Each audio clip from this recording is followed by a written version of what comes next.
Clara Bennett llegó a Dry Creek con una máquina de coser rota, un baúl demasiado pequeño y una carta doblada que prometía techo, trabajo y respeto.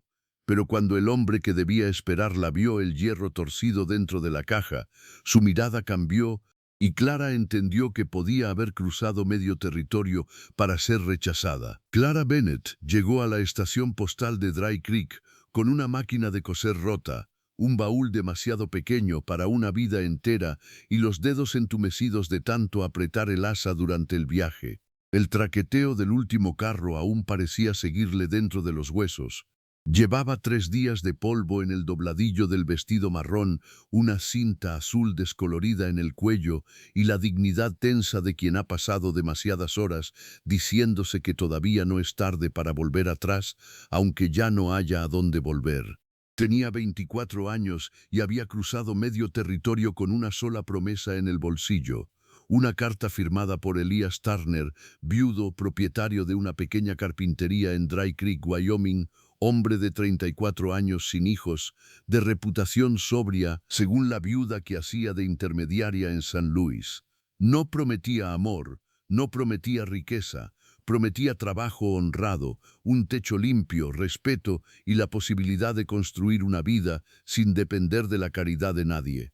Para Clara, en aquel punto, eso era más de lo que la vida le había ofrecido en mucho tiempo. El edificio postal era una construcción baja de madera gris, con un porche estrecho y 2 ventanas empañadas por el polvo del camino.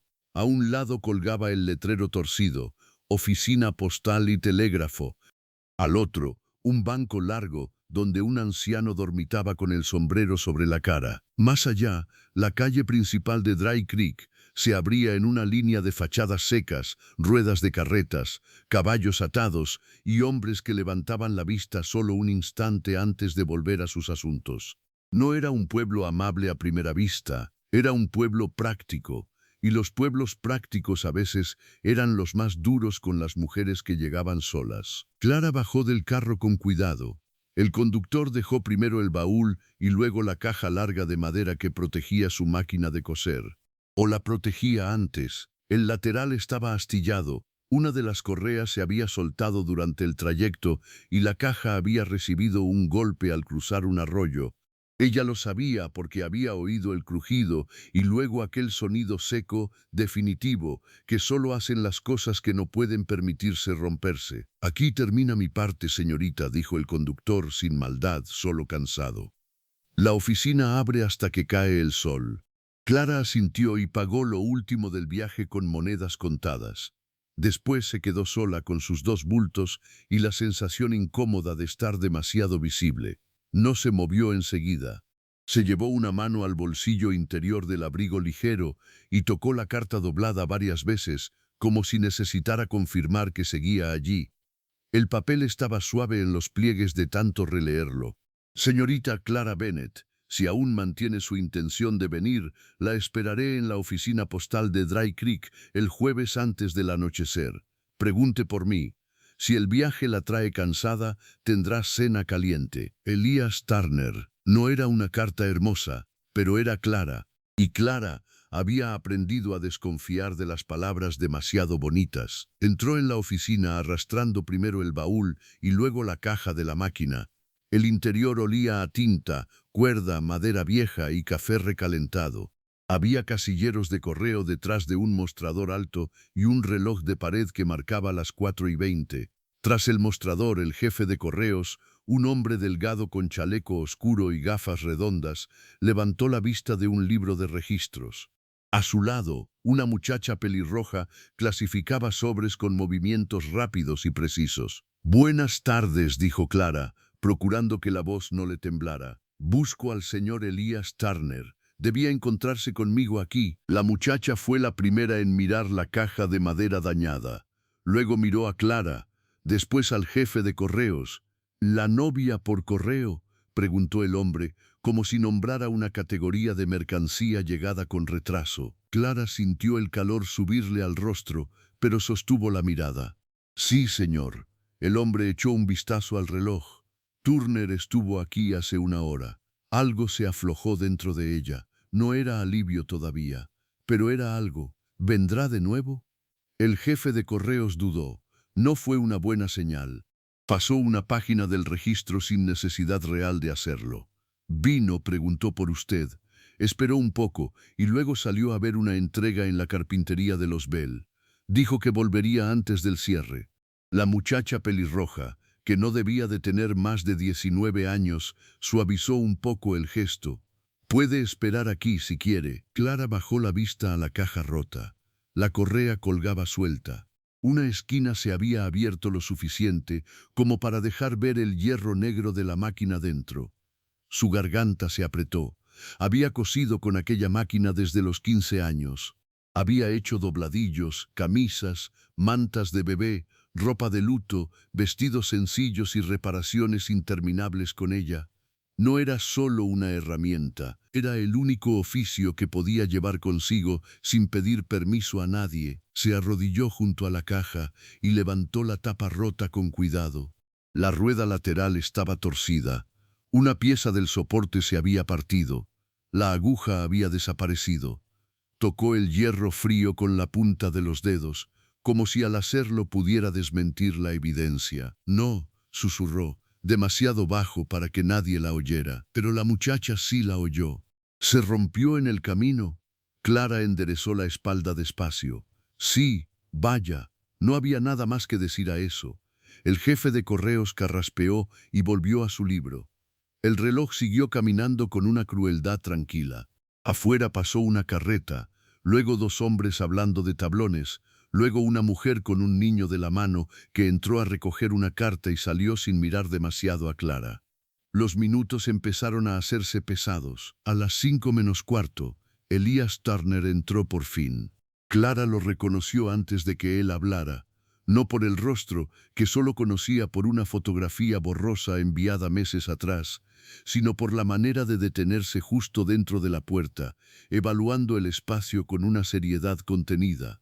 Era alto, de hombros anchos, con barba corta y oscura, camisa de trabajo remangada hasta los antebrazos y manchas de serrín todavía prendidas en las botas. No parecía un hombre cruel, tampoco parecía uno fácil. Sus ojos fueron primero al mostrador, luego al baúl, luego a Clara. Se quitó el sombrero. Señorita Bennet, señor Turner. Durante un instante ninguno de los dos sonrió. Había demasiado cansancio en medio, demasiado viaje, demasiada vida no dicha. Él dio un paso hacia ella y entonces vio la caja abierta. Su mirada cambió, no mucho, pero Clara lo notó. ¿Eso es suyo? Mi máquina de coser. Elías se inclinó un poco, sin tocarla. Está dañada. Sí. Volvió a mirarla a ella, luego a la máquina, luego otra vez a ella. Clara conocía esa clase de cálculo. Lo había visto en tenderos, patronas y caseras. No era maldad inmediata, era una resta silenciosa, lo que la otra persona había prometido ser, menos lo que en realidad traía consigo. En su carta, dijo él al fin, usted escribió que cosía por encargo. Clara tragó saliva. Así es. Y que podía contribuir a una casa desde el primer mes. También es cierto, sus ojos bajaron de nuevo a la rueda torcida. Con eso así, no sé si sigue siéndolo. La frase no fue dura. Casi fue peor por eso, porque fue dicha como un hecho práctico, no como un golpe. La muchacha pelirroja dejó de ordenar cartas. El jefe de correos fingió no escuchar, pero escuchaba. Clara juntó las manos delante del vientre para que no se le notara el temblor. Puedo arreglarla o encontrar a alguien que la arregle. También sé coser a mano. A mano no sacará suficiente trabajo en invierno. No era una discusión, era una sentencia económica. Y en el oeste, a veces una sentencia económica valía más que una moral. Clara vio cómo se cerraba algo en el rostro de él. No desprecio, más bien decepción, cansancio. El cansancio de un hombre que había hecho un cálculo antes de arriesgarse y ahora veía que el cálculo salía mal. Señor Turner, dijo ella con voz más firme de la que sentía, no he venido a ser una carga. No dije eso. No hace falta. Él apretó la mandíbula como si quisiera corregirse, pero no encontrara la forma. «Yo no puedo asumir una esposa sin medios en este momento», dijo al fin. «No después del último invierno. Fui claro en mis cartas. Necesitaba una mujer respetable, sí, pero también una socia práctica. Alguien que pudiera sostener su parte». La palabra socia habría debido sonar digna. En aquel momento sonó como una puerta cerrándose. Clara sostuvo la mirada hasta que le dolieron los ojos. Entonces no debía haber venido. El silencio que siguió pesó sobre todos los presentes. Elías bajó la vista un segundo, quizá avergonzado de lo que acababa de hacer, quizá no, pero no retrocedió. «Puedo pagarle una habitación esta noche en la pensión de la señora Weller», dijo, «y mañana hablar con el conductor del correo para ver si puede llevarla a Casper. Tal vez allí encuentre trabajo». No estaba sola, ya no, pero esa frase todavía no existía para ella. En ese momento solo existía la humillación de haber cruzado medio país para ser rechazada de pie junto a su equipaje roto. «No necesito limosna», respondió. «No es limosna, lo parece bastante», tomó aire. No sabía qué más decir sin romperse allí mismo. Elías abrió la boca, la cerró y dejó el sombrero contra la pierna. «Lo siento». Clara supo de inmediato que lo decía en serio. Y eso tampoco ayudó, porque el perdón no arreglaba la rueda torcida. No reparaba el viaje, no devolvía la dignidad una vez puesta en duda. Él dejó unas monedas sobre el mostrador para la pensión, habló en voz baja con el jefe de correos y salió sin volver a mirarla demasiado, como si quedarse un segundo más fuera empeorar algo que ya no sabía remediar. La puerta se cerró, el reloj siguió andando, y Clara Bennett, con 24 años, una máquina de coser rota y ningún lugar al que ir, entendió que Dry Creek podía convertirse en el sitio donde una mujer desaparecía sin hacer ruido. La muchacha pelirroja fue la primera en moverse cuando la puerta se cerró detrás de Elías Turner. Dejó la pila de cartas sobre el mostrador y salió por el costado con una cautela casi tímida, como si temiera que un gesto brusco pudiera quebrar del todo a la mujer que tenía delante. «Señorita», empezó, pero no terminó la frase. Clara seguía de pie junto a la caja abierta, con la espalda demasiado recta y la barbilla inmóvil. Solo sus manos la traicionaban. Se aferraban al borde de la madera astillada, con una fuerza que le blanqueaba los nudillos. «Estoy bien», dijo. No lo estaba. Los tres lo sabían. El jefe de correos carraspeó detrás del mostrador, incómodo con el dolor ajeno como lo están los hombres que pasan la vida entre papeles, horarios y noticias que siempre son de otros. «La señora Weller no cierra temprano», murmuró. «Si sale ahora, todavía le guardará habitación». Clara asintió sin mirarlo. Luego cerró la tapa rota de la caja con cuidado, como si la máquina pudiera sentir la vergüenza. Tardó un momento en recomponer la correa suelta. No encajaba bien. Nada encajaba ya. La muchacha se agachó a su lado. «Puedo ayudarla con el baúl». «No hace falta». «Hace falta un poco», respondió la joven con una firmeza suave. «Mi nombre es Ruth, por cierto». Clara la miró por primera vez de verdad. Ruth tenía pecas sobre la nariz, mangas remangadas y esa clase de mirada directa que solo poseen algunas mujeres muy jóvenes o muy cansadas. Era una mirada sin adornos, honesta.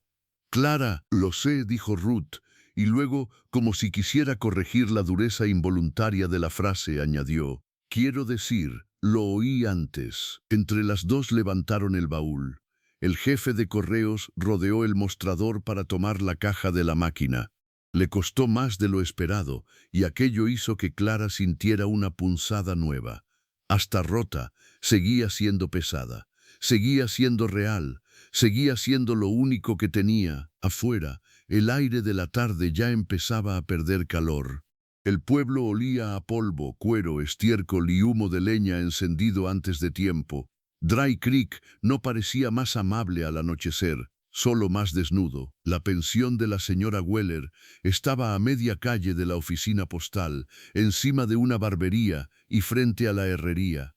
Tenía un letrero pequeño, 2 ventanas con cortinas limpias y un porche estrecho desde el que una mujer ancha de hombros observaba la calle como si fuera suya. Llevaba delantal gris, moño severo y unos ojos pequeños que no se perdían detalle. ¿Qué traen ahí?, preguntó antes incluso de que llegaran a los escalones. Una huésped para una noche, respondió el jefe de correos. El señor Turner dejó pagado. La señora Weller miró a Clara. Después miró el baúl, la caja rota, el vestido de viaje, la cara cansada. No fue una mirada cruel, fue una mirada que clasificaba. Suban, dijo, pero el baúl no me arañe la pared. La pintura costó dinero, la habitación era pequeña, limpia y tan estrecha que la cama de hierro casi tocaba la cómoda. Había una jofaina con agua fresca, una silla coja y una ventana que daba a los corrales traseros de la herrería. Desde allí se oían golpes de martillo y el resoplido de algún caballo impaciente. Ruth dejó el baúl junto a la cama. Si necesita algo, la oficina abre al amanecer, dijo. Bueno, no para dormir, claro. Quiero decir, si necesita preguntar por trabajo o por el carro a Casper o... Se detuvo, ruborizada por su propio enredo. Clara habría sonreído en otro momento.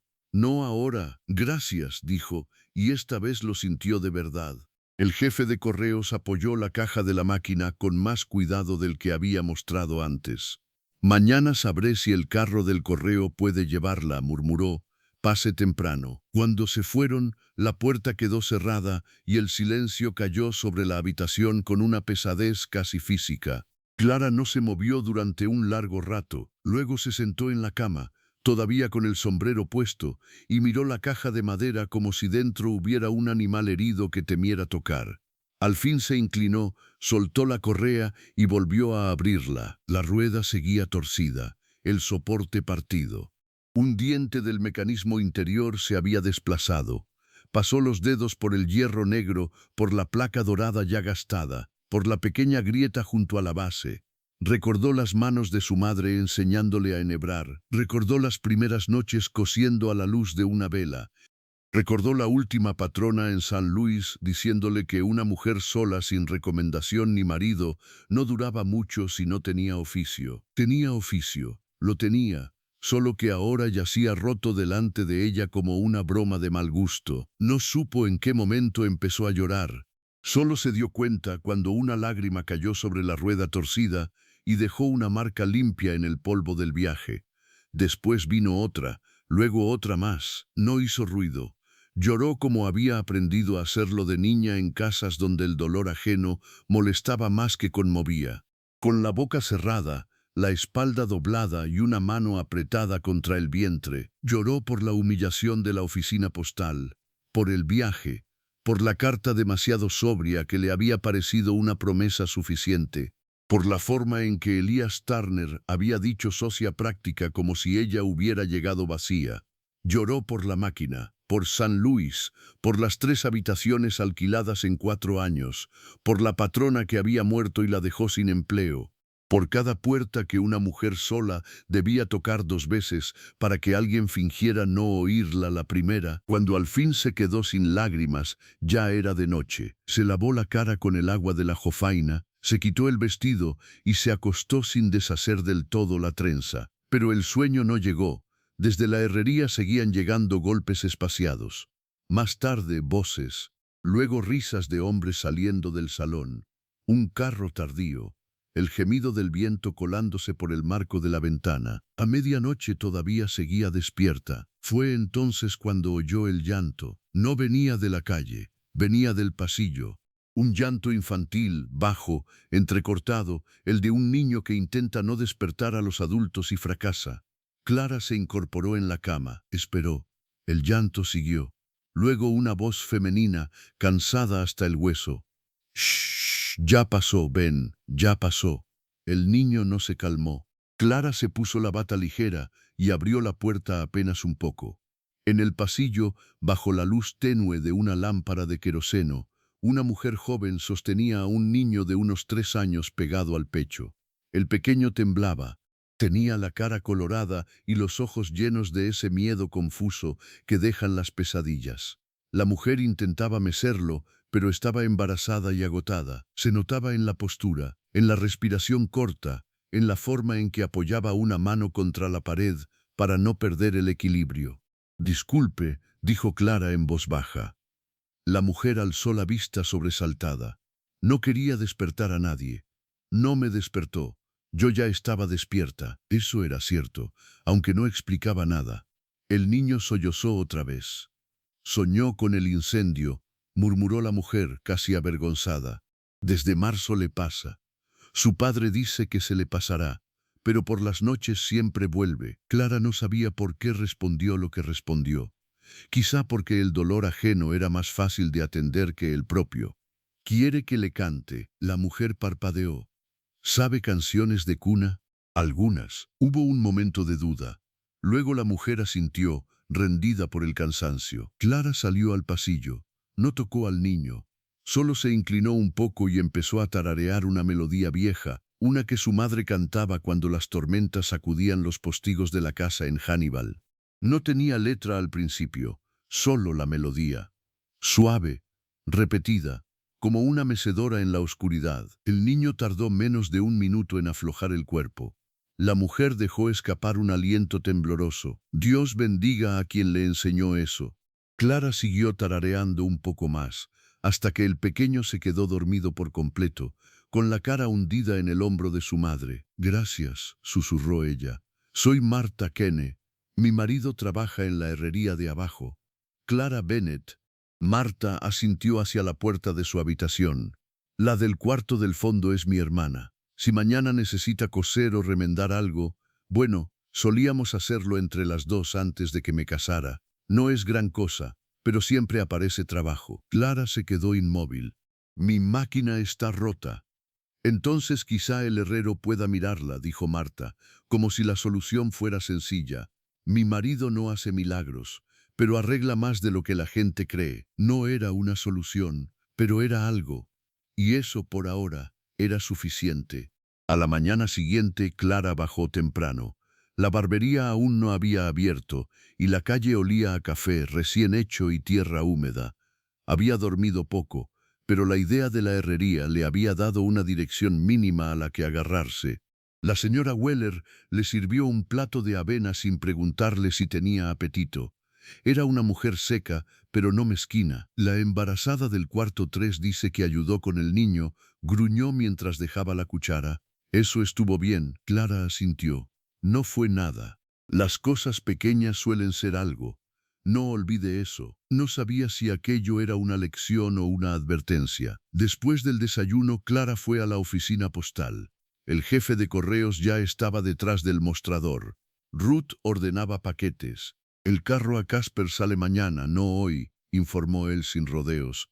«Podría reservarle sitio». Clara tocó con 2 dedos la tapa de la caja de la máquina. «Quizá no lo necesite todavía». Ruth levantó la vista enseguida. «¿Encontró algo? Tal vez un herrero que mire esto».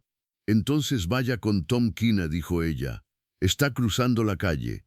Si alguien puede enderezar hierro torcido es él». Clara dio las gracias y salió con la caja entre los brazos. La herrería estaba ya despierta.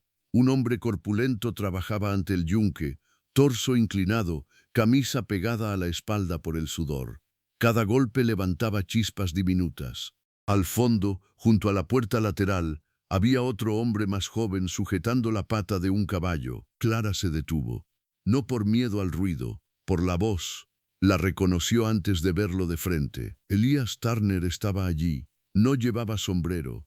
Tenía una manga remangada más arriba que la otra y sostenía la pata del animal con una paciencia firme, murmurándole algo al caballo para mantenerlo quieto mientras Tom Kina ajustaba la herradura. Parecía un hombre distinto al de la oficina postal, más útil, más seguro, más fácil de respetar. Eso la irritó de inmediato. Él alzó la vista al sentirla en la puerta y se quedó inmóvil. El caballo resopló.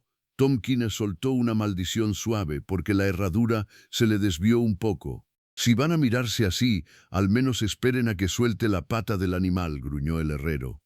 Clara apretó la caja contra el pecho. Elías fue el primero en hablar. «Señorita Bennett». No sonó sorprendido, sonó cansado, como un hombre que había pensado en ella toda la noche y no había encontrado una forma decente de arreglar lo que hizo. «Señor Turner», Tom Kina miró de uno a otro, Olfateó tensión y decidió no meterse todavía. ¿Qué necesita?, preguntó, limpiándose las manos en el delantal de cuero. Clara levantó apenas la caja. Me dijeron que quizá podría mirar mi máquina de coser. Tom hizo un gesto con la barbilla. Déjela en la mesa del fondo. Ella entró. Elías se apartó del caballo y se quedó a un lado, sin acercarse demasiado. No estaba sola. Ya no. Pero todavía no se sentía a salvo de la humillación. Tom abrió la caja, inspeccionó la rueda torcida, el soporte roto, el mecanismo desplazado. Chasqueó la lengua. Golpe feo. Sí, pero no mortal. Clara lo miró de golpe. Puede arreglarla. Tom se encogió de hombros. Yo no coso, pero hierro es hierro. La rueda puedo enderezarla. El soporte si encuentro una pieza parecida o me da tiempo de forjar una. Lo fino del mecanismo quizá me lleve más. 2 días, tal vez 3. Clara sintió que algo se aflojaba dentro de su pecho. ¿Cuánto costará? Tom nombró una cifra pequeña, demasiado pequeña para el alivio que traía. Puedo pagarla, dijo enseguida. No dudo que pueda, respondió él, y volvió a examinar la máquina. Pero no hoy. Hoy estoy hasta el cuello con herraduras. Vuelva al mediodía y le diré si la rueda cede sin partirse. Clara asintió. Luego se volvió para salir. Señorita Bennet, dijo Elías. Ella se detuvo, pero no lo miró todavía. Lo de ayer, no hace falta, cortó ella. Tom Keene fingió concentrarse mucho en un clavo. Sí hace falta, dijo Elías más bajo. Clara giró al fin la cabeza. Sus ojos se encontraron. Había arrepentimiento en los de él. Regret real. No era mucho, pero era algo. Y en el oeste a veces un comienzo era todo. Sí hace falta, repitió Elías, y esta vez dio un paso hacia ella, pero no lo bastante como para invadirle el espacio. Clara sostuvo la mirada un instante, luego dejó la mano sobre el borde de la mesa del herrero, como si necesitara algo sólido. No sé qué quiere decirme, señor Turner. La verdad, Tom Keene carraspeó con la delicadeza de un trueno. Voy a darle agua al caballo, anunció, aunque el animal tenía el abrevadero a 2 pasos. Y de paso voy a estar sordo durante 5 minutos. Salió por la puerta lateral con una lentitud que no engañó a nadie. El sonido del martillo cesó. La herrería quedó llena del olor a hierro caliente, cuero y ceniza. Afuera pasaba una carreta. Más lejos, alguien gritaba el precio de unos sacos de harina. El pueblo seguía con su vida. Dentro de la herrería, en cambio, todo parecía haberse detenido.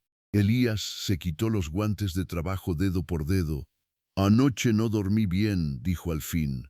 Clara sintió una punzada de ironía. Yo tampoco. Él aceptó el golpe con un leve movimiento de cabeza. Lo merecía. Eso no arregla nada.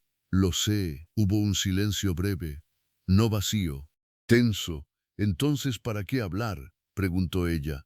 Elías dejó los guantes sobre la mesa, cerca de la máquina rota, pero sin tocarla, porque ayer la vi llegar cansada, sola y con medio país detrás de usted, y aún así elegí hablarle como si fuera una cuenta mal hecha, como si fuera un problema de números. No estuvo bien. Clara desvió la vista hacia la rueda torcida. No mintió. Eso fue lo peor. No dijo nada falso. Solo lo dijo como si yo ya no valiera el viaje. La mandíbula de Elías se tensó. No pensé eso. Lo pensó un poco. Él no respondió enseguida. Y esa pequeña demora fue respuesta suficiente. Sí, admitió. Lo pensé un poco. Vi la máquina rota y pensé en el invierno, en las cuentas, en lo que cuesta sostener una casa cuando el trabajo afloja. Pensé en mi miedo antes que en su dignidad. Y eso fue cobarde. Clara no esperaba esa palabra. Cobarde. No en un hombre como él, ni dicha sobre sí mismo con tanta sequedad. No me conoce, murmuró. No. Y aún así la juzgué en menos de 1 minuto. Ella respiró hondo. Le dolía seguir allí escuchándolo.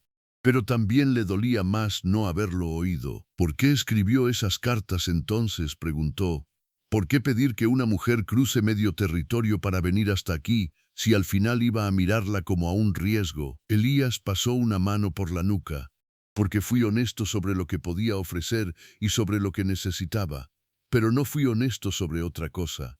¿Cuál? Sobre el miedo. Clara levantó los ojos. Él siguió, con la voz baja y firme. Mi esposa murió hace 3 inviernos. No fue una enfermedad larga ni una tragedia de esas que dejan tiempo para despedirse. Una infección, fiebre, 6 días.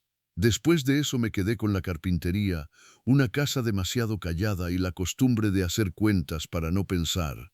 Cuando escribí a San Luis, pensé que estaba siendo práctico, que buscaba compañía, ayuda, orden, pero ayer, cuando usted llegó de verdad, con su voz y su cansancio y esa máquina rota, entendí que no era un trato lo que estaba haciendo, era una vida, y me asusté. Clara lo escuchó sin moverse. Así que decidió herirme primero, dijo. El golpe fue limpio, merecido. Elías lo recibió sin apartar la vista. Sí, ella apoyó ambas manos en la mesa. No temblaban tanto como el día anterior. Algo había cambiado. No era perdón, ni confianza. Tal vez solo cansancio bien enfocado. No sé qué espera de mí, señor Turner. Nada que no quiera dar. Eso suena mejor hoy que ayer. Una sombra de vergüenza cruzó el rostro de él. Ayer no merecía sonar mejor. Tom King regresó entonces con el caballo ya suelto y el oído milagrosamente recuperado. Bien, gruñó. Como nadie se está disparando, voy a asumir que podemos volver al trabajo. Clara se apartó de la mesa. Volveré al mediodía, dijo. Tom asintió hacia la máquina. Haré lo que pueda. Ella se volvió para salir. Señorita Bennet, dijo Elías una vez más. Clara se detuvo en el umbral. Esta vez no se giró del todo. No le pediré que cambie de idea sobre mí, dijo él. Ni hoy ni mañana. Pero si necesita algo en el pueblo mientras esa máquina esté aquí, pregunte por mi carpintería. Está junto al depósito de madera. Eso es todo. No era una promesa, no era una propuesta, solo una oferta pequeña, contenida. No era mucho, pero era un comienzo.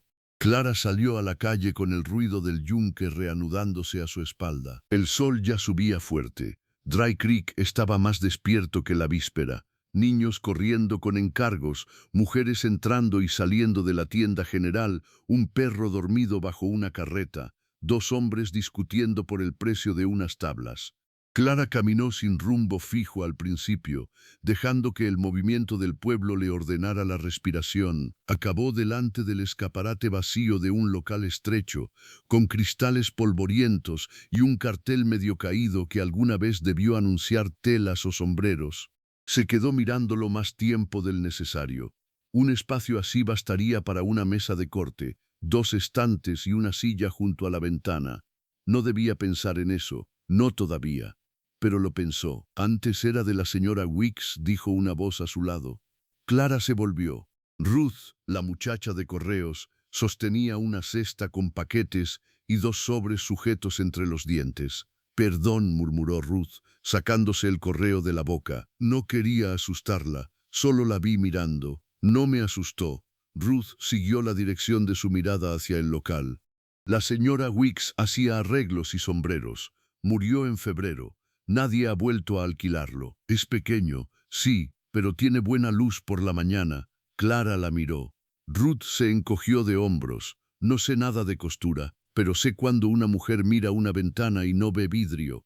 Ve posibilidades. Aquello arrancó de Clara una media sonrisa breve, la primera desde que llegó al pueblo. No tengo máquina, ni taller, ni clientas. Todavía, la palabra quedó entre ambas. Ruth le ofreció uno de los sobres.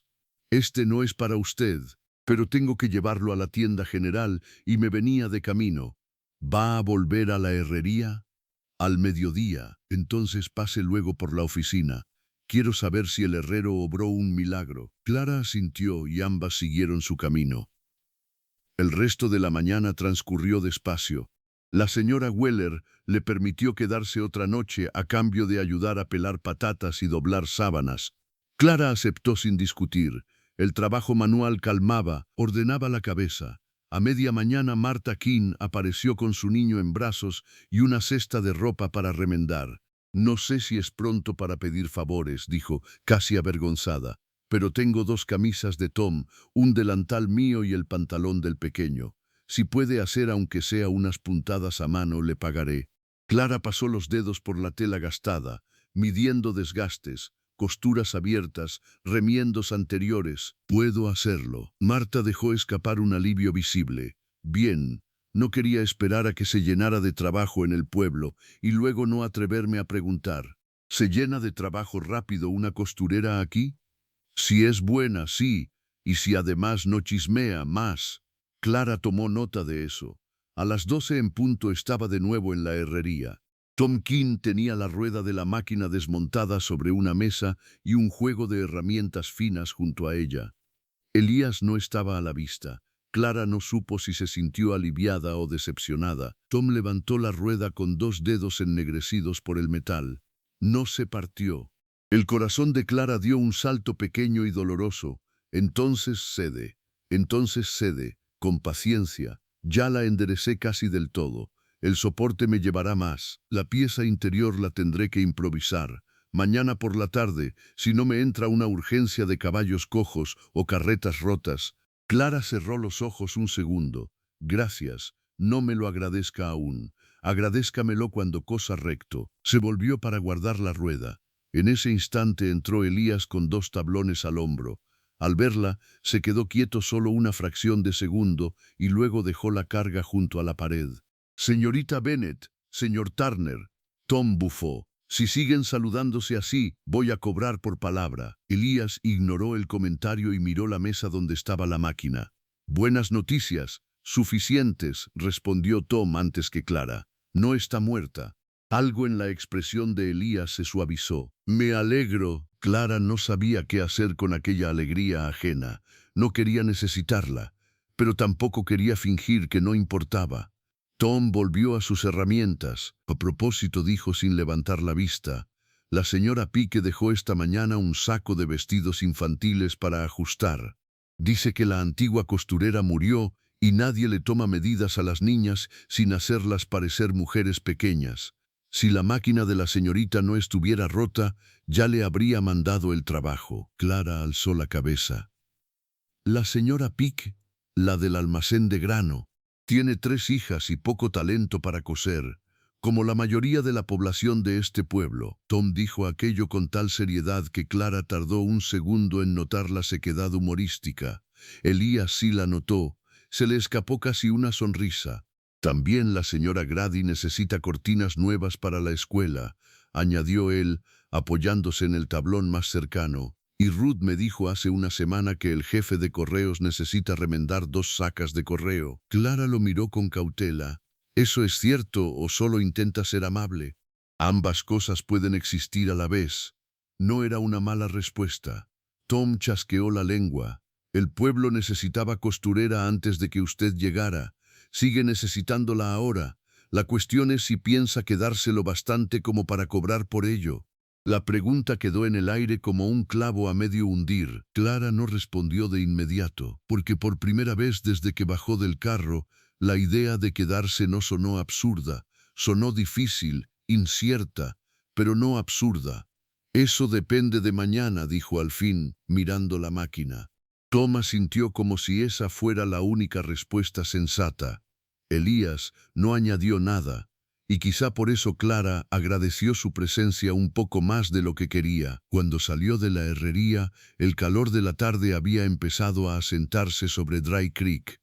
Volvió a la pensión con la cesta de Marta Kane bajo el brazo y algo nuevo en el pecho.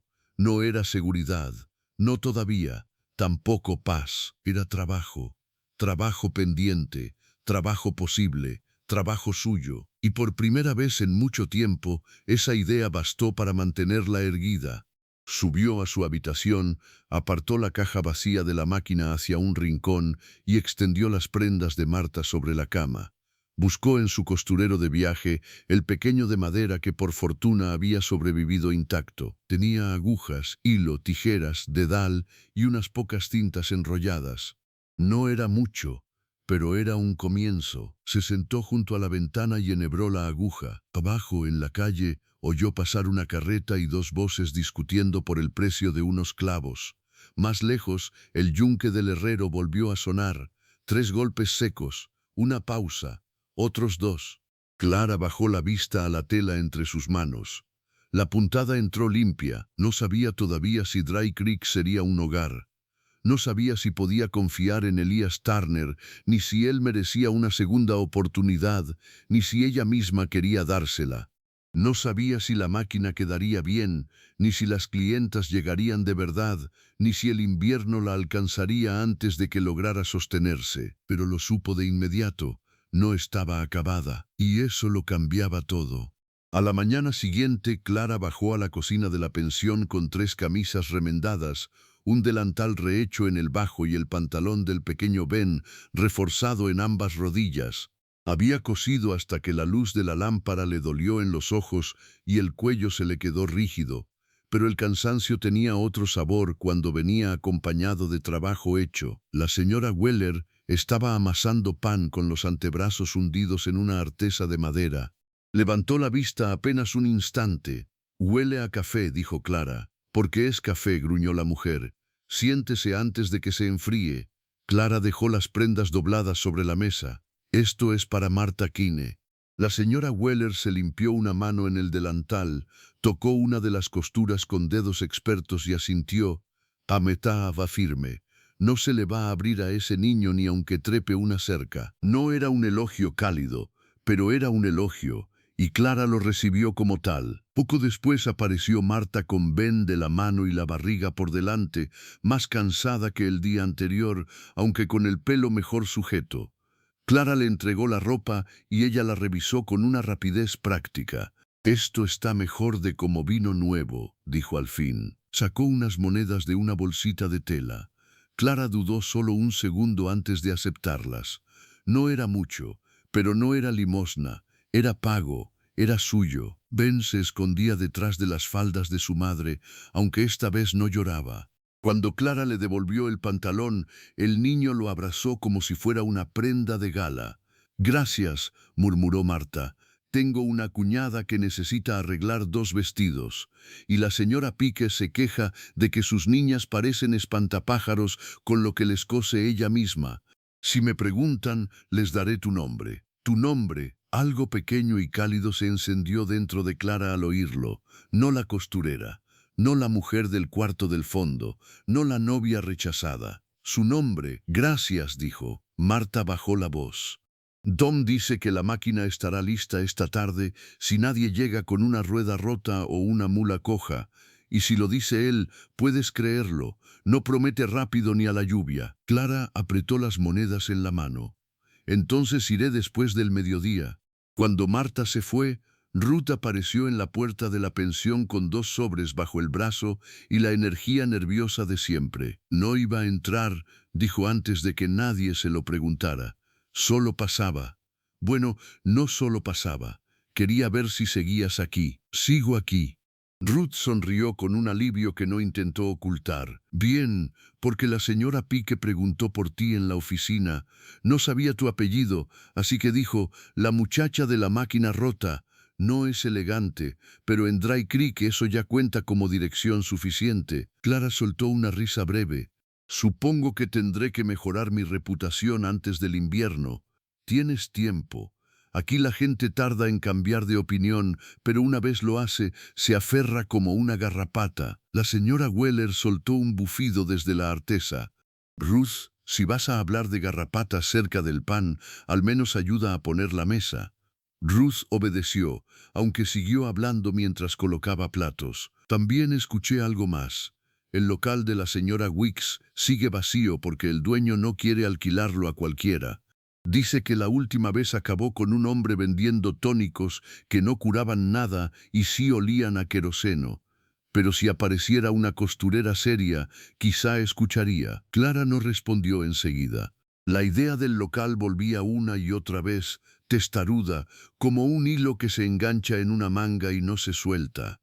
«Momozarantos mi espada». «No puedo alquilar nada todavía», dijo al fin. «Apenas puedo pagar una cama y el arreglo de la máquina». «Todavía», repitió Ruth, con esa fe juvenil que a veces parecía imprudencia y a veces milagro. Al mediodía, Clara se dirigió a la herrería con el corazón latiéndole demasiado rápido para una mujer que solo iba a recoger una herramienta. El calor apretaba sobre el pueblo. Un carro de heno ocupaba media calle. Dos niños jugaban a empujarse junto al abrevadero y desde el salón llegaba la risa áspera de hombres que empezaban a beber demasiado pronto. Tom King estaba inclinado sobre la mesa del fondo. Alzó la cabeza cuando la vio entrar. «Llegas a tiempo», dijo. «Eso siempre ayuda». La máquina estaba montada otra vez. Clara se quedó quieta. La rueda seguía mostrando una leve marca donde el golpe la había vencido, pero estaba recta. El soporte encajaba firme. La base había sido reforzada con una pieza de metal nueva, más oscura que el resto. No era invisible. No fingía no haber existido la rotura. Solo la hacía soportable. «Prueba», gruñó Tom, señalando la silla. Clara se acercó despacio, como si temiera que al tocarla todo fuera a deshacerse. Se sentó, pasó la mano por la rueda, notó la tensión correcta, el pequeño roce conocido del mecanismo. Había hilo y una aguja nueva colocados ya en su sitio. «No le puse cinta ni la adorné con flores», dijo Tom. «Pero cose». Clara bajó el prensatelas sobre un retal de lona que él había dejado preparado. Giró la rueda. La aguja bajó y subió limpia, otra vez y otra. La costura avanzó recta sobre la tela áspera.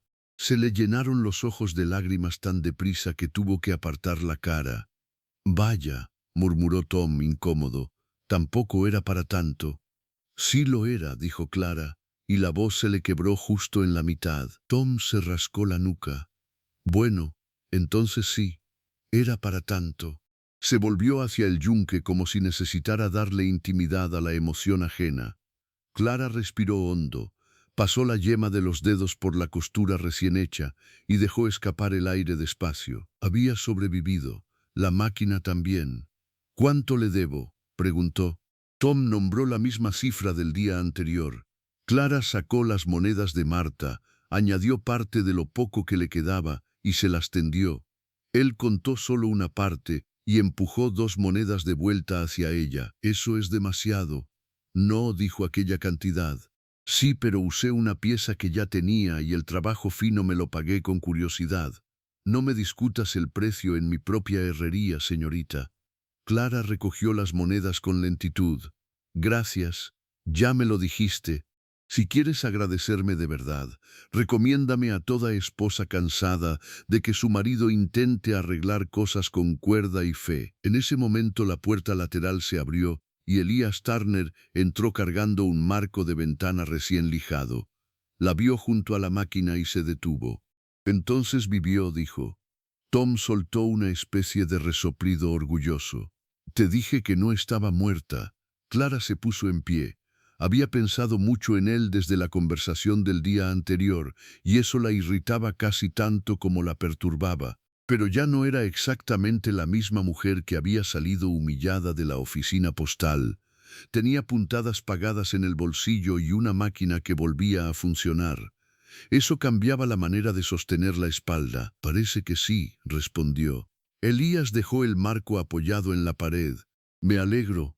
Esta vez Clara no apartó la mirada. «Lo dijo ayer, y sigo queriendo decirlo hoy». Tom levantó ambas manos ennegrecidas. «Yo no pienso quedarme en medio si van a tener una conversación de personas adultas, pero tampoco voy a dejar de trabajar. Así que hablen más alto si quieren que me entere bien y pueda chismear después con mi mujer». Ni Clara ni Elías sonrieron de inmediato. Luego, contra su voluntad, Clara notó que la comisura de su boca se movía. Él también lo vio. Fue un cambio pequeño, pero real. «No vine a hablar», dijo ella. «Vine por mi máquina. Lo sé. Bien». Otro silencio. Tom golpeó metal al fondo. Afuera pasó un caballo al trote. Elías metió la mano en el bolsillo del chaleco y sacó un papel doblado. «Entonces tome esto». Clara no lo cogió enseguida. «¿Qué es?» «Una lista. La señora Pike, la escuela, el jefe de correos, la esposa del boticario y 2 peones del rancho Morrison que necesitan remendar chaquetas. Les dije que quizá estaría dispuesta a trabajar si la máquina quedaba bien». Clara lo miró con cautela. «No le pedí que hiciera eso». «No. Entonces, ¿por qué?» Elías sostuvo el papel sin imponerlo. porque ayer dije que no le pediría nada, y no lo haré, pero también dije que si necesitaba algo en el pueblo, preguntara por mi carpintería. Resulta que hablar con 5 personas me costó menos que hacer una silla, así que empecé por ahí. Dom carraspeó con teatralidad. Romántico no sé, pero útil sí que es. Clara tomó el papel. Los nombres estaban escritos con letra firme, sobria. Junto a cada uno había una nota breve. 3 vestidos de niñas, 2 cortinas de escuela, saco de correo, chaquetas de lana, ropa de luto para ajustar, trabajo real, trabajo suficiente para una semana, tal vez 2. No tenía por qué hacerlo, dijo ella, más bajo. No, pero quise hacerlo. Clara dobló la lista una vez. No lo convierte en menos grosero anteayer.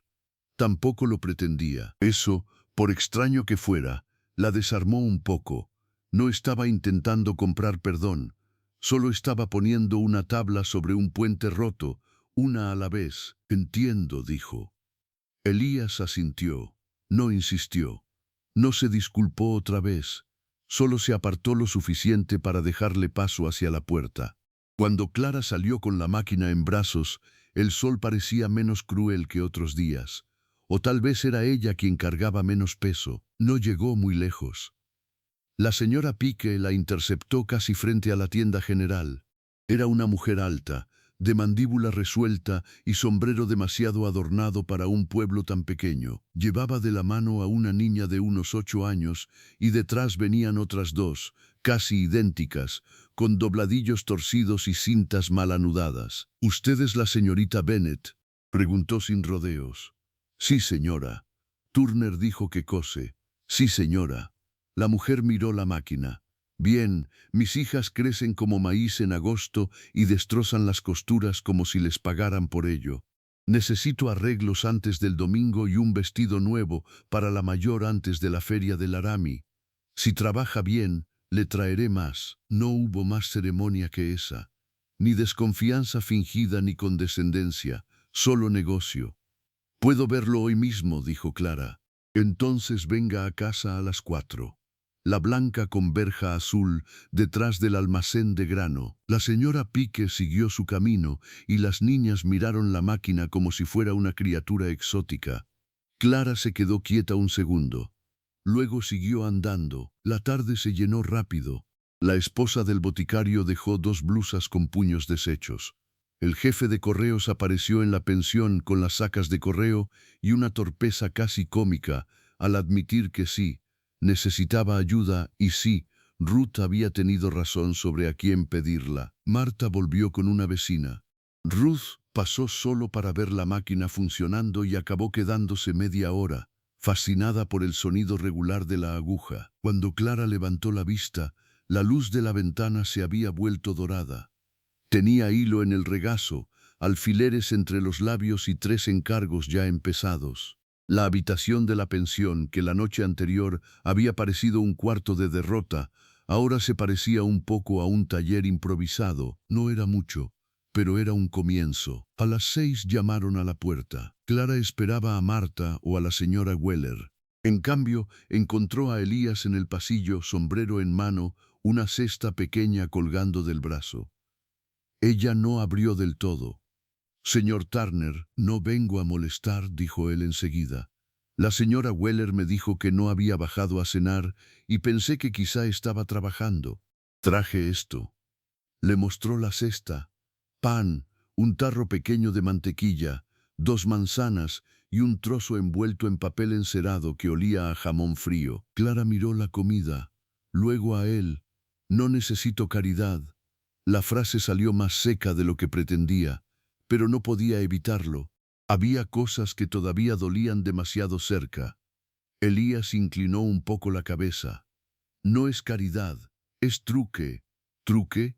Sí, usted me hace un favor si acepta. Eso no tiene sentido, lo tiene para mí. Llevo 2 semanas intentando no comer el pan de la señora Weller cuando lo deja enfriar en la ventana de la cocina. Si usted acepta esta cesta, yo podré seguir fingiendo que soy un hombre decente. Por un instante Clara no supo si hablaba en serio. Luego vio ese destello apenas visible en sus ojos. humor seco, contenido, casi torpe, y sin querer sonrió. Eso no es un trueque, es una confesión extraña.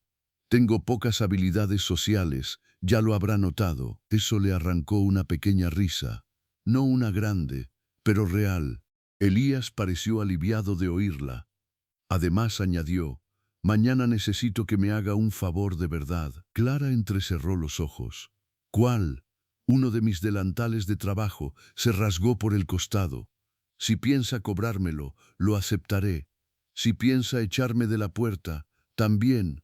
Ella dudó solo un segundo y luego abrió un poco más. Pase la cesta. Él se la tendió, pero no cruzó el umbral. Mañana llevaré el delantal. Mañana veré si vale la pena arreglarlo. Eso es justo. Hubo un silencio que ya no dolía tanto como antes. No era cómodo todavía, pero tampoco hostil. Gracias por la lista, dijo Clara al fin. De nada, y por no insistir demasiado. Él asintió. Estoy aprendiendo.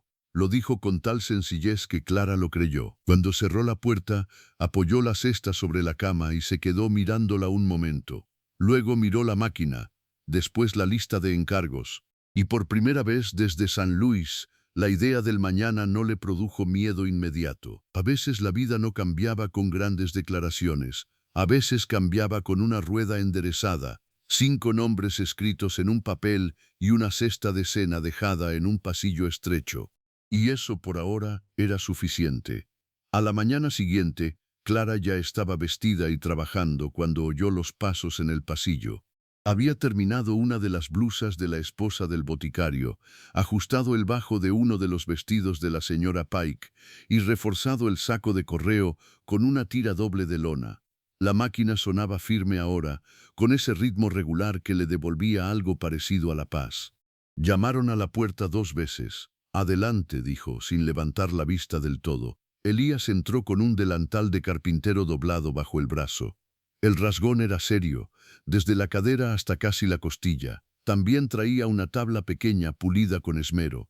No sabía si cobraría extra por entrega a domicilio, dijo. Clara dejó la tela a un lado y tomó el delantal. La lona estaba gastada, marcada por años de serrín, barniz y trabajo honrado. Cobro más si el cliente habla demasiado. Entonces procuraré ser breve. Le tendió la tabla. Era un soporte sencillo, pero bien hecho, con 2 brazos plegables y una base firme. ¿Qué es esto? Para la máquina. La caja estaba vencida de un lado y la mesa de esa habitación parece una mula coja. Pensé que quizá preferiría coser sin pelearse con los desniveles. Clara pasó la mano por la madera lisa. Había sido hecha a medida. No deprisa, no por quedar bien, pensada. No le pedí esto. Lo sé, lo dice mucho. Porque parece importante. Ella alzó la vista. Él estaba de pie cerca de la puerta, como siempre, sin invadir, sin dar por sentado nada. Había ojeras leves bajo los ojos. También cansancio, pero ya no el del miedo, sino el de un hombre que estaba intentando hacer algo bien sin saber todavía si llegaba a tiempo.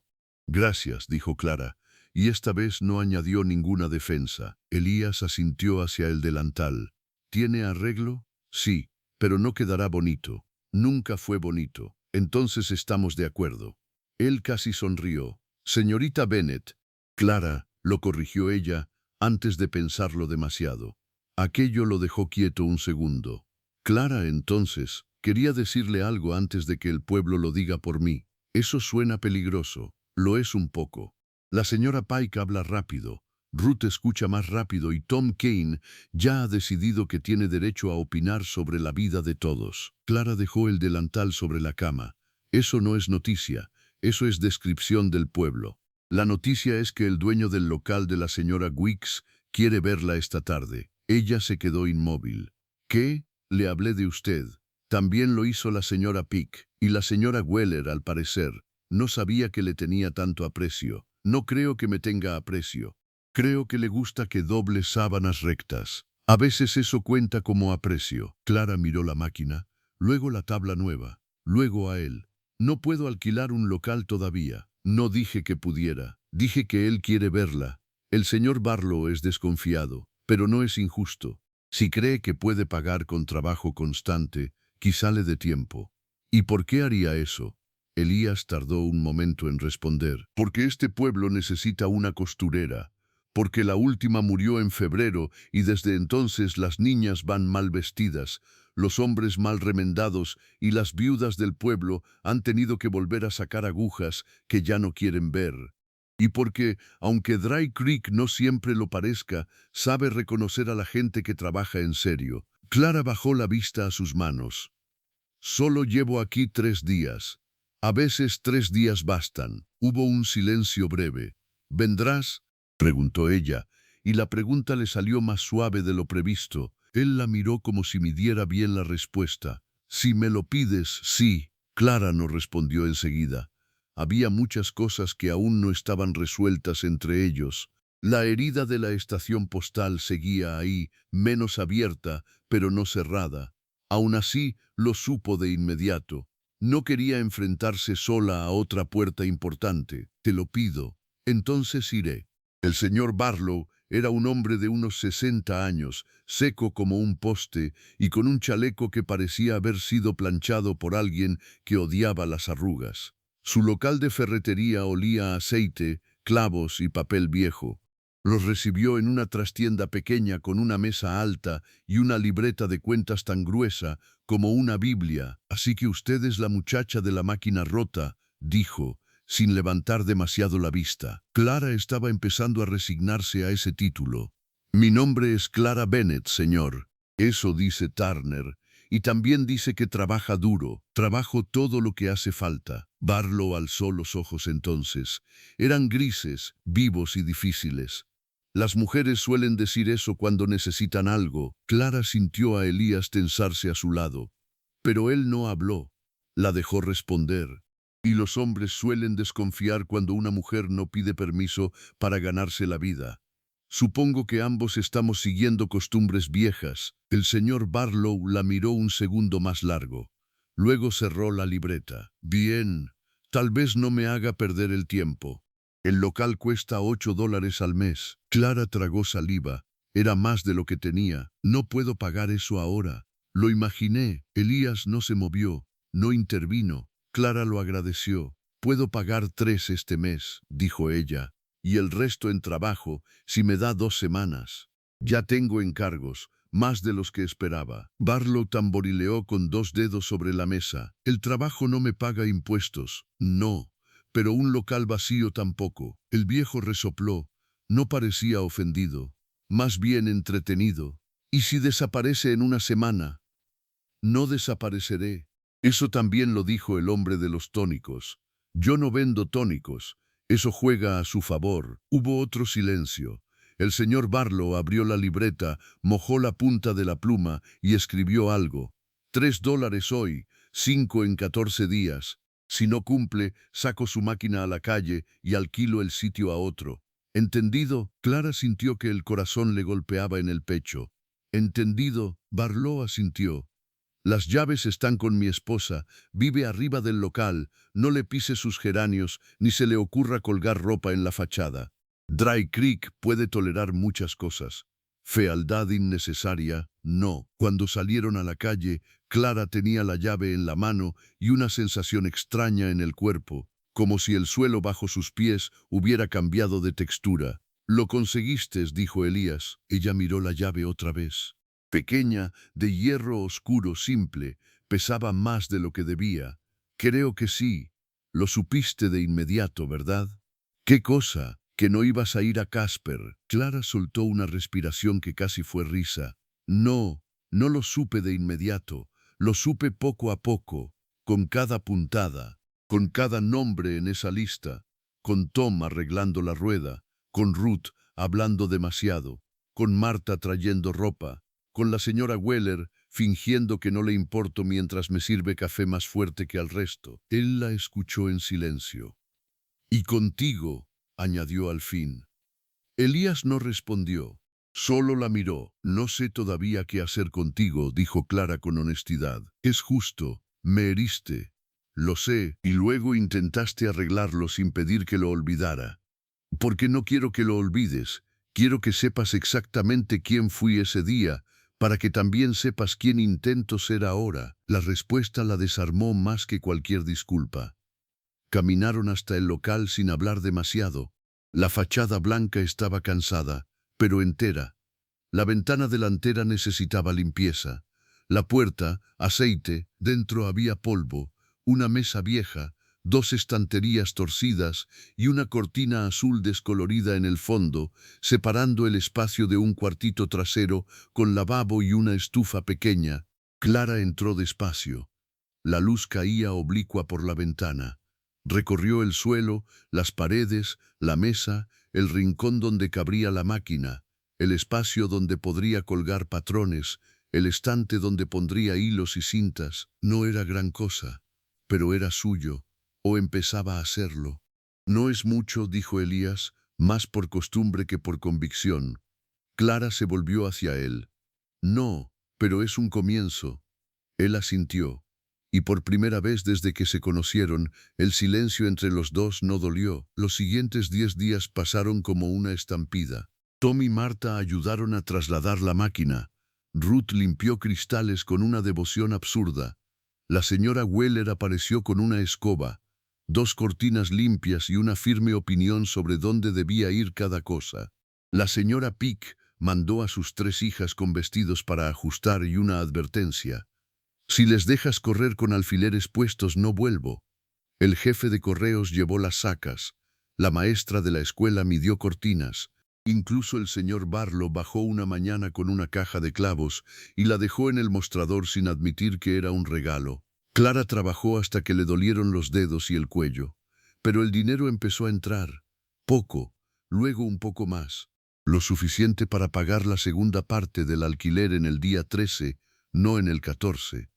Cuando dejó las monedas sobre la libreta del señor Barlow, el viejo gruñó algo que sonó sospechosamente como aprobación. Dry Creek empezó a nombrarla bien, la señorita Bennett, la costurera nueva, Clara, la del local blanco, y con cada nombre correcto, la humillación de la estación fue perdiendo un poco de filo. Elías aparecía a veces con encargos reales y otras con excusas transparentes.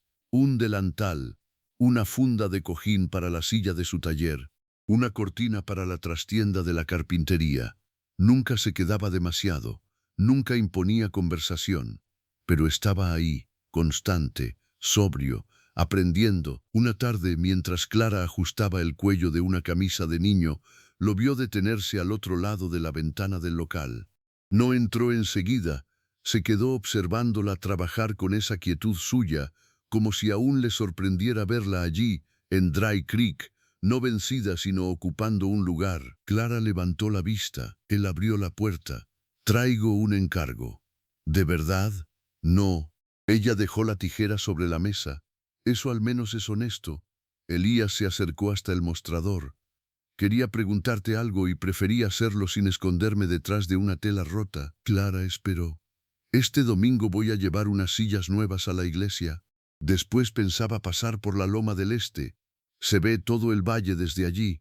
Quería saber si te gustaría venir conmigo. No era una propuesta desmedida, no era una declaración, era apenas una tarde compartida en un lugar alto. Pero Clara supo de inmediato que importaba. ¿Cómo qué?, preguntó. Como amigos, como desconocidos que se llevan mejor. Como hombre que rechazó a una mujer en una oficina postal y lleva 2 semanas tratando de merecer otra respuesta. Elías sostuvo la mirada. Como hombre que espera tener derecho a cortejarte algún día, pero sabe que todavía no puede llamarlo así si tú no quieres. Clara sintió que algo dentro del pecho se apretaba y se aflojaba al mismo tiempo. Eso fue mejor dicho que la primera vez. He tenido práctica. Ella miró el local, la máquina, los rollos de hilo, el vestido de la hija mayor de la señora Pike colgado junto a la ventana, su vida, su trabajo, su lugar. Luego lo miró a él. Sí, dijo, quiero ir. La Loma del Este estaba cubierta de hierba seca y flores pequeñas que resistían al viento. Desde allí Dry Creek parecía menos severo. Solo un puñado de tejados, humo fino elevándose, la línea del arroyo, la herrería, la iglesia, el local blanco de su tienda como un rectángulo claro junto a la calle principal. Se sentaron en una manta que Elías había llevado. Hablaron de cosas pequeñas al principio, de Kansas, de San Luis, de la esposa que él perdió y de la madre de Clara, que cosía de noche para completar el dinero de la casa, del padre de él serio y ahorrador, del de ella encantador y poco fiable, de por qué algunos pueblos aprenden a proteger y otros solo a vigilar. El sol empezó a bajar. Clara, dijo él al fin. Ella lo miró. No quiero pedirte perdón otra vez. Ya lo hice y no basta. Pero sí quiero decirte algo claro. Si un día decides marcharte, no intentaré retenerte con promesas. Si decides quedarte sin mí, lo aceptaré. Y si alguna vez me permites cortejarte de verdad, no volveré a tratarte como un cálculo. Te lo juro. El viento movió un mechón suelto junto a la sien de Clara. Ella no respondió enseguida. No sé todavía si estoy lista para algo grande, dijo al fin. Vine aquí creyendo que necesitaba un hogar y descubrí que primero necesitaba sostenerme en pie sola. No quiero perder eso. No te lo pediría. Lo sé, eso es lo peligroso. Él casi sonrió. ¿Porque podría creerte? Porque ya empiezo a hacerlo. La frase quedó entre ellos con una verdad desnuda. Elías no la tocó enseguida, esperó, y esa espera fue quizá la razón por la que Clara se acercó primero apenas un poco, lo suficiente para dejar de sentir el viento entre ambos. Él levantó la mano despacio. ¿Puedo? Ella asintió. Sus dedos tocaron la mejilla de Clara con una delicadeza inesperada en un hombre de manos hechas para lijar madera y cargar tablones. Luego la besó. No fue un beso desesperado, ni triunfal. Fue un beso contenido, casi reverente, como si supiera que estaba tocando algo que podía romperse si se apresuraba. Cuando se separaron, Clara seguía con los ojos cerrados. No estaba segura de querer eso, murmuró. Y ahora abrió los ojos. Ahora estoy segura de que quería exactamente eso. Él soltó un aliento que casi fue risa. Bien, porque yo llevo queriéndolo desde antes de merecerlo. El invierno llegó 3 meses después, duro y temprano, pero Clara Bennett ya no lo recibió en una habitación prestada ni con una máquina rota. Lo recibió detrás del escaparate de su propia tienda, con encargos colgados, una estufa encendida al fondo y suficiente trabajo para mantener las manos ocupadas y el pan en la mesa. Elías siguió cortejándola despacio, como había prometido. Con hechos antes que palabras, reparó la puerta trasera del local cuando el viento la venció. Le llevó carbón sin anunciarse en la primera nevada. Esperó hasta primavera para pedirle, esta vez de verdad y sin estación postal de por medio, si consideraría casarse con él. Clara lo hizo esperar 3 días. No por crueldad, por respeto a la mujer que había sido cuando llegó a Dry Creek, con un baúl pequeño y la dignidad hecha jirones. Quería responderle desde la mujer en que se había convertido, no desde el miedo. Al 4.º día fue a la carpintería. Elías estaba lijando una mecedora pequeña.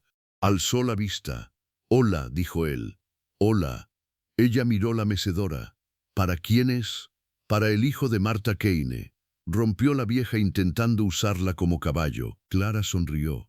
Luego respiró hondo. «Sí», dijo. Elías dejó la lija muy despacio. «¿Sí?» «Sí, Elías Turner, me casaré contigo, pero con una condición, la que sea. Nunca vuelvas a hablarme como si yo fuera una cuenta mal hecha». Los ojos de él se oscurecieron con algo profundo y serio. «Nunca, lo juro». Y esta vez Clara le creyó del todo. Se casaron en junio, en una ceremonia pequeña, con Ruth llorando en la segunda fila, Tom King fingiendo que tenía polvo en los ojos, la señora Weller criticando la colocación de las flores y el señor Barlow llevando un chaleco negro que solo usaba en funerales y bodas importantes. La tienda siguió siendo de Clara. Eso no cambió. Tampoco la carpintería dejó de ser de Elías. Construyeron una vida sin que uno borrara el oficio del otro. A veces él llevaba tablas al local para hacer estantes nuevos. A veces ella remendaba delantales en la trastienda del taller.